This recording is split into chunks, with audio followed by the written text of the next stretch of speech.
All right, let's go. So, this is a quiz app that I will have you download so that you can participate in testing yourself for the NCE or CPCE, whichever one you're taking. So, each code corresponds to a subject for the NCE. It is a total of 12 chapters, all the chapters covered in the Purple Rosenthal book, as well as the information that I'm adding continuously from test.com. When you get the codes, as you see here, you'll put those codes into this area that says enter code.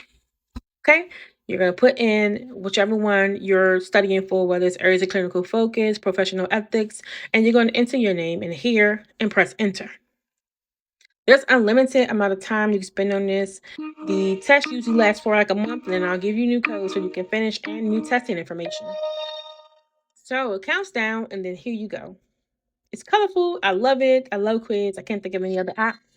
Whenever you put in the right or even the wrong answer, you will get an explanation. And I think this is very important because it allows you to not only learn information better, but also be able to understand why you got it right or why you got it wrong. Okay, so you can continuously learn. And also with the quiz, it's good because it mimics the format of the NCE in regards that you can go back and you can actually use this information. When I passed my NCE, I use test.com and the Purple Rosenthal book and was completely fine. But everyone else's, material usage is different. But you can get these codes right now in my NCE quiz group, or you can get it on YouTube because not a lot of people have Facebook. So check my bio.